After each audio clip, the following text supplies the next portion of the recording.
Hey guys, what's up? So you saw me taking my eye drops, which is a nightly thing for me. I have 3 eye drops that I take for glaucoma. I was taking 3 when I was back in America, and the doctor here gave me 3 as well. They seem to be doing okay because my pressures have been alternating between 14 and 15 and 14 and 15. Each time I go, it's like they switch up. And the last time that I went, I did that visual fields test that I told you about. But what I wanted to do is just talk a little bit more about living with glaucoma. When I was younger, and I know a lot of people probably, that have good vision, they think the concept of, losing your vision means either you can see completely or you can't see anything. But anyway, I learned when I got older, especially when I started wearing glasses in the 6th grade, that your vision can be impaired, meaning that you can see, but you may need a little help. That's why you wear glasses. Some people have eye surgeries, but mine is a degenerative disease where my vision is slowly going like this. Untreated, it will go like this. I'll just start slowly losing my peripheral and gone.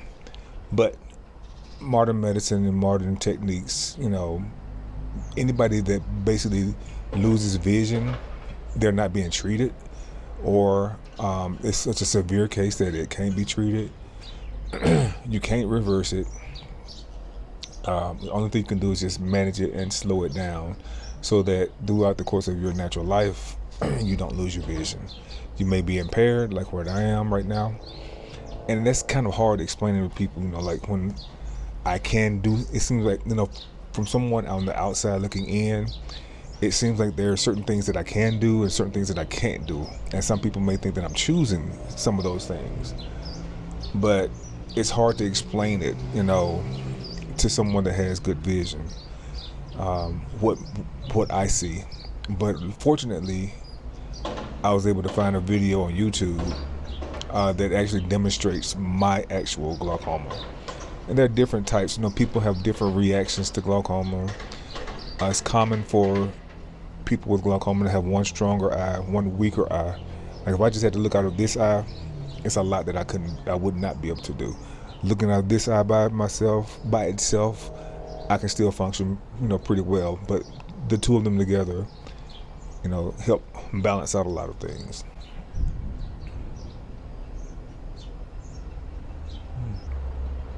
So, what I'm gonna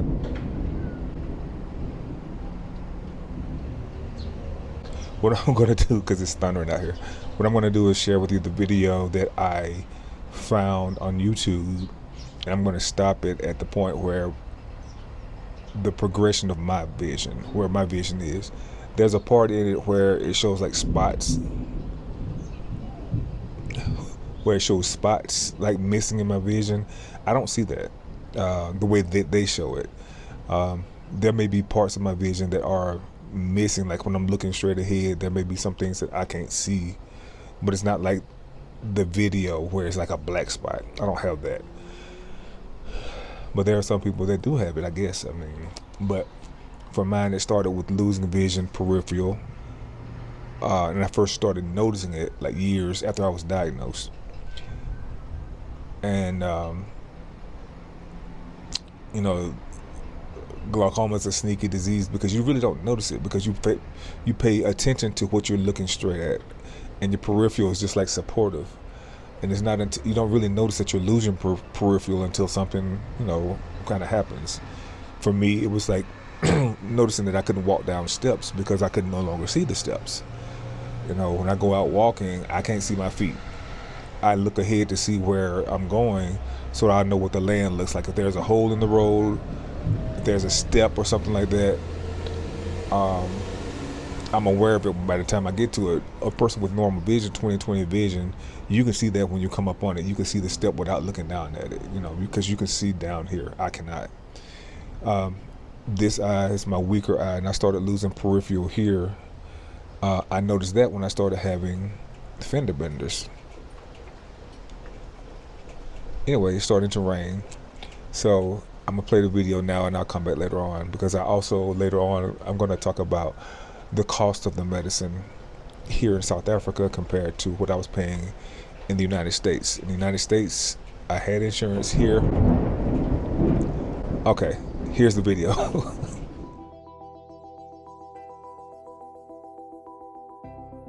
Look around. For most of us, this is how we see the world. Clear and unobstructed vision. However, a patient with glaucoma-associated visual field loss will face dramatic challenges, even in familiar environments like a patient's home, as the effects of glaucoma become more prominent.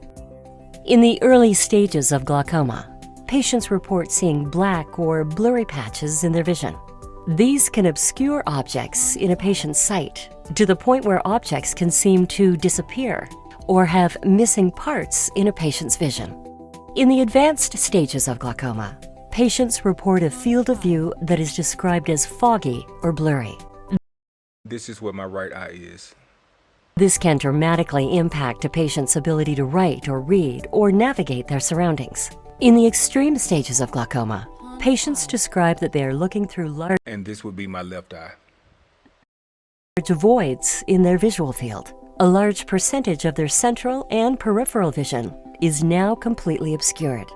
Patients can experience a debilitating psychological burden because of their inability to accurately describe their visual field loss to loved ones or physicians, making them feel alone and helpless in a world that is slowly disappearing before their eyes. For most of our lives, we experience our vision normally.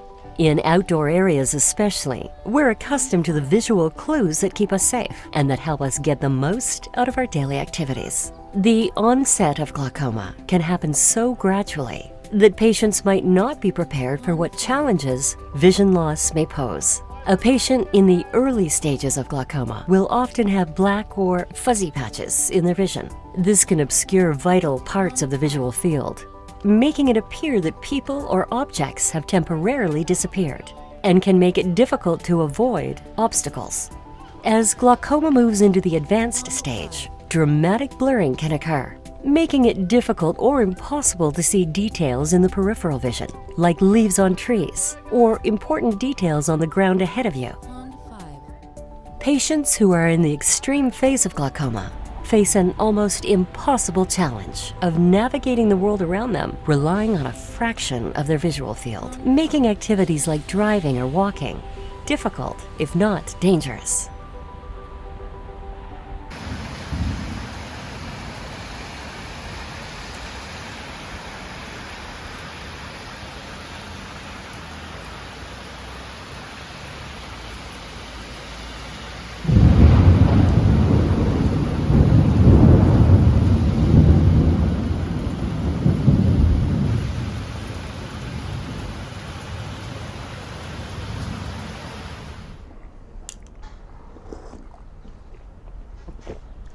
All right, so welcome back to the video, and let me apologize ahead of time because of me taking frequent sips of my tea, and if I start coughing, because here in South Africa we are going into fall, just like you're going into spring in the States and in the adjacent states, and I have seasonal allergies, you know, so I didn't get any allergy medicine last time I was there, and I found the allergy medicine here, but if I take it, I will sleep until Sunday. But anyway, so I just try to use some home remedies to deal with it. It rained earlier today, so pollen and stuff should be down, even though there's not a lot of pollen around here, but still, when this weather changes, I go through it. But anyway, so I want to talk a little bit about the prices of my eye drops and comparing the two countries. Keep in mind, in the adjacent states, I had insurance, so I had to pay a copay for my medicines. It seemed like every other month it went up. Starting with a medicine that I took even though I changed medicines quite often, whenever I would have a surgery or whenever my pressures were not stable, my doctor would change my medicine. Some medicines I took in the States, I don't remember them all, but I do remember Repressa because it really helped. It really worked, but my eyes bloodshot red all the time. I took Vyzulta, and I took Cosap. It's called, I have a receipt. I found a receipt of that one, so I'll post it on here. Dorzolamide Timolol. And with that one, I had to take the preservative free. So it came in little vials, one-time use vials. I'll start with that one because I have a receipt for that one. The copay that I paid and the prices that I call out. If I call out a dollar amount, I'll put the rand down here. And if I call a rand amount out here, I'll put the dollar amount down below. So you can see the comparison of how much my eye drops were and are. Excuse me. After I finish this video, I have to do my Friday call to Mom. And she's the kind of lady, she hears a crack in your voice and she hears you sniff. What's wrong? What's wrong? What you doing? Take this, go to the doctor. Girl. Anyway, because, you know, when I tell her that, she has seasonal allergies too. She has like morning allergies. So when I talk to her, it's like she's 7 hours behind. So when I call her, she's like getting up with all her allergy stuff. So I'm like, what do you think I got it from? But anyway, back to the prices. The Timolol, I paid like $77 out of pocket. I tried to do, no, that was Vyzulta. I tried to do a Google search. And in fact, let me do it again, because I don't think I searched for the Dorzolamide. But it seemed like it was like $300 something. $300 something. I'm trying to find the price without insurance. Anyway, so I ended up paying like $77 out of pocket every month for that medicine. And you see the random amount below. That was one of 3 medicines that I had to take for my eyes. The other 2 I got at a different pharmacy, and I tried to get back on the app to pull up how much I was paying for it, but I couldn't. I think I deleted my account when I left, but from what I recall, one was like, because they changed almost every other month. One was like $25, one was $20, or one was $35, one was $25. So let's just go with the high amount. Let's say one was $35. I ended up paying like $55. Let's say that. I do remember paying a total of $55 for both drops. That's the copay. So the amount that I was paying for, the total amount for each one of the drugs, I'm not sure, without insurance. So let's say for the one drug, the Timolol, I was paying $77 out of pocket, and for the other 2, I was paying $55 out of pocket every month. So the 3 medicines that you saw me taking here, I do take Vyzulta here. Vyzulta, I did a Google search and I found out it was $320 without insurance.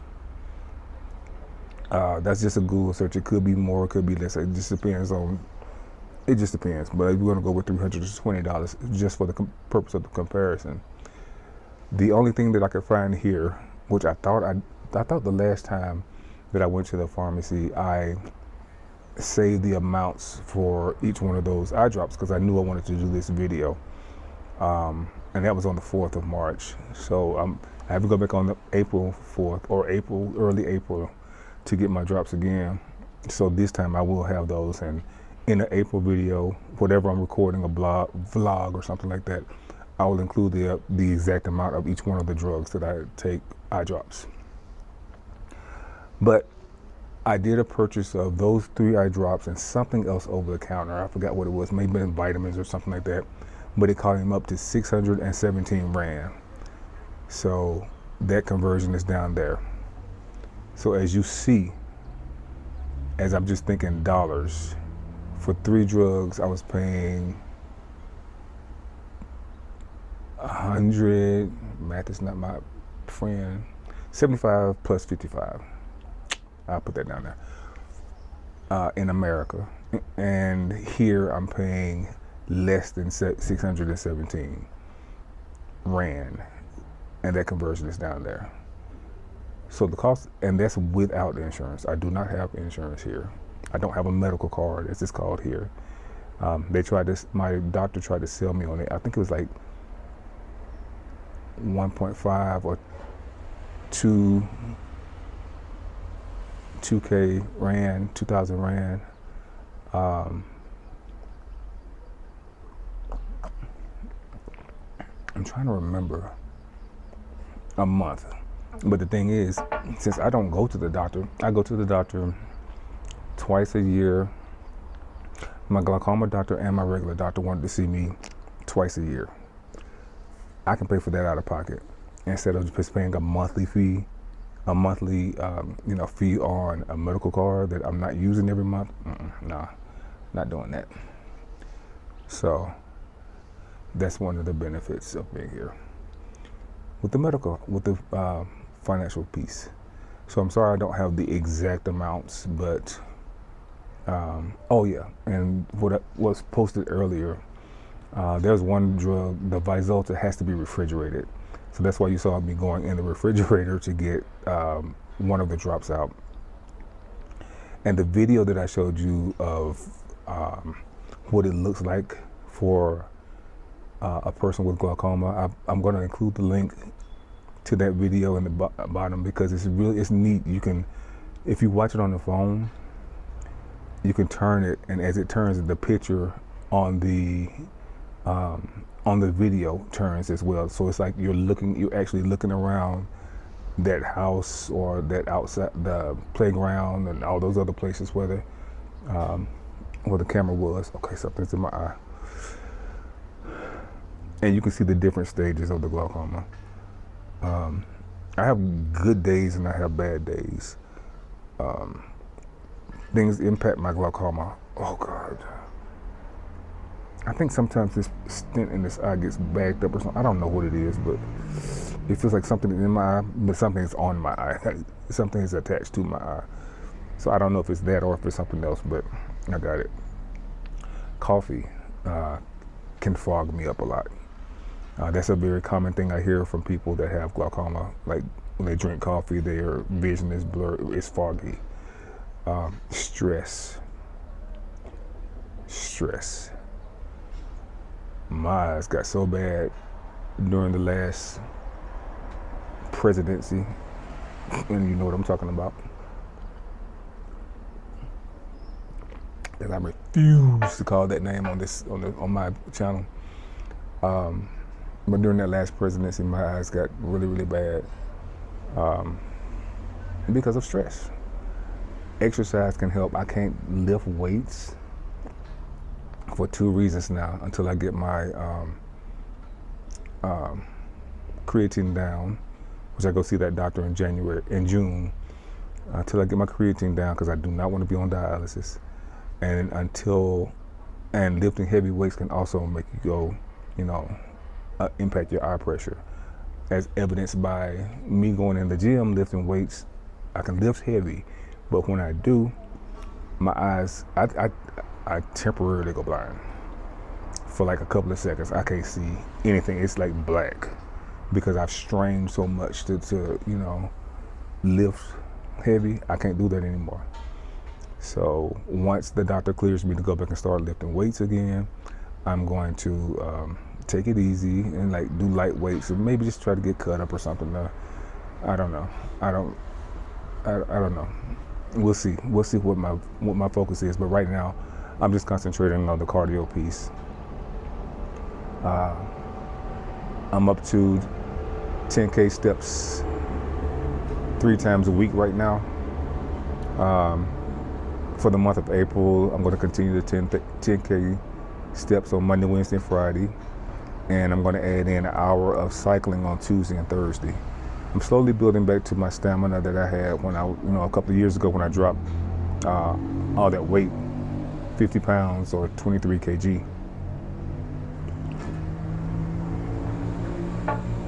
I don't necessarily want to do that again because the food here is so good, so good, so good. I'm not gonna torture myself this time. For what? But I just have to watch lifting weights. I cannot do yoga because anytime I bend over, I can black out. Recently, I found that if I'm watching a comedy and I'm laughing hard and laughing like just hysterically laughing, that puts a stress or tension in my head. I've lost vision doing that too. I'm laughing and all of a sudden I can't see jack. And so when I laugh, I kind of like try to hold back on the hysterics part of it, even though something will be extremely funny. Extremely funny. I just have to watch it and keep my eyes from blacking out. But there are certain things that can make you like temporarily lose your vision. First time that happened and the first time the gym thing happened, I was terrified. I was like, well, in my mind I said, okay, it's gone. And when I was at the gym, I was like, what am I going to do? What am I going to do? I can't see anything. But it didn't last more than about 20 seconds, if that long. Each time it happened, once I calm myself down, it's better. My vision comes back. So I know my limitations with that. But the goal is, with glaucoma, the doctor here told me also the same thing that the doctor told me in America about the natural way of dealing with glaucoma, which, is a wives' tale, like if you use nature's medicine, it can help. Some people say cure glaucoma, but there's no cure for glaucoma. But it can help slow the progression of vision loss. It can bring your pressures down. Both doctors, agreed that yes, it can bring your pressures down, but I would have to use that natural medicine all day long because it's a temporary reduction of your eye pressure. It'll bring your eye pressures down for like maybe an hour. So you would have to constantly be smoking, using the natural medicine in order to bring your pressure down, to keep your pressure down. And I've been considering it. I'm retired. I'm not driving anywhere. Why not? I mean, I don't have a drug test job or anything like that. I don't have a job. So stay tuned for that. Anyway, I think that's going to be it for this week. Just understand that when someone says they're visually impaired, it could mean a plethora of things because there are all types of eye conditions. And understand, most people that I know with an eye condition, they want to hold on to as much independence as possible. I was watching one lady's video. She said she's, totally blind. She's she's black, but she still travels. She flies because one thing about the airlines, they do offer you assistance. Like from the time you get there, getting on the plane, they just offer you all kind of assistance if you say that you're visually impaired. I'm not there yet. Sometimes navigating a new airport I could be, but she said that she was, on her way to a gate and they offered to put her in one of those little carts. And she said, no, I can still walk, my legs still walk. My legs still work, it's just my eyes. So just consider that, when you see someone that, I know what else I want to say. The canes. There are different types of canes. You see people walking that have a visual impairment or that are blind and they're walking with a white cane with a red tip. I think that's common here as well. I have not seen anybody, I don't think I've seen anyone with walking cane here. But that person may not be totally blackout blind. Their vision may be impaired. A person like me, I would be eligible for a total white cane, which you just carry. And it basically indicates to people around you, my vision is impaired. I can see and navigate, but I may not see you, or I may not see X, Y, and Z. So if I bump into you, it's not that I'm trying to shoulder check you. It's just that I didn't see you over here. So I've been thinking about that. I may get one just to have it, because navigating places like a mall or the airport, it would let people know to watch out for me because I can't see you. So I'm considering it. I'll check into it. The sun is coming out and I didn't put on any sunscreen after I got out the shower. But yeah, being visually impaired does not mean your life is over. You know, I moved to a whole different country. I've traveled here 5 times now by myself.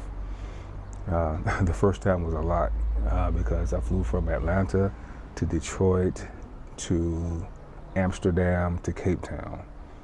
And navigating the airport in Detroit and in navigating all the airports was challenging, because in Detroit I had to go to the other side of the airport,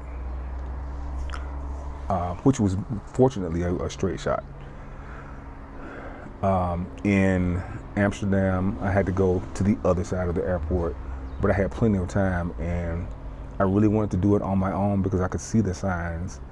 A lot of their signs were in English and not in Dutch. But anyway, I could see the signs. I just didn't. Some of them, they were like out of order. Like gate W, it was next to gate H. They were out of order or something. So I did have to ask a few times where was my gate, and I got there hours ahead of time.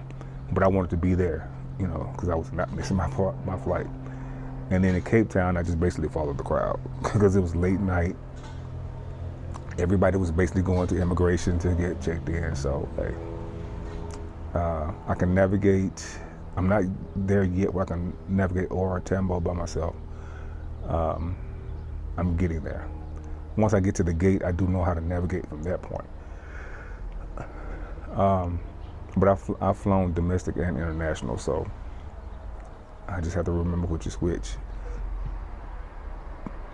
And there was another point that I was going to make about traveling.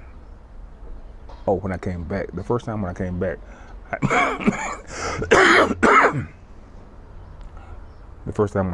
I had to go through Paris. Now that was a lot. Because it's like I almost had to go to a whole different airport. Oh, it's not going down well. Anyway, it's almost like I had to go to a whole different airport because I had to navigate and get to a train, which was outside of the airport. Rode the train to my next destination, to my next gate location, go through security again there. This is all at night now. So I did ask a lot there, you know. I was like, you know, where is, blah, blah, blah, blah, all that kind of stuff. And the people in Paris were living up to their reputation. The last time I was step foot in a European country, but the flying like that was a lot cheaper though. But I'll pay the money just to fly direct to Atlanta from now on. Just have to catch a good sale. I'm rambling. I thank you for watching and joining me and learning more about glaucoma. And what it is, how it's treated, the realities about it, and yeah, please like, comment, subscribe, share, and I'll see you on the next video. shop.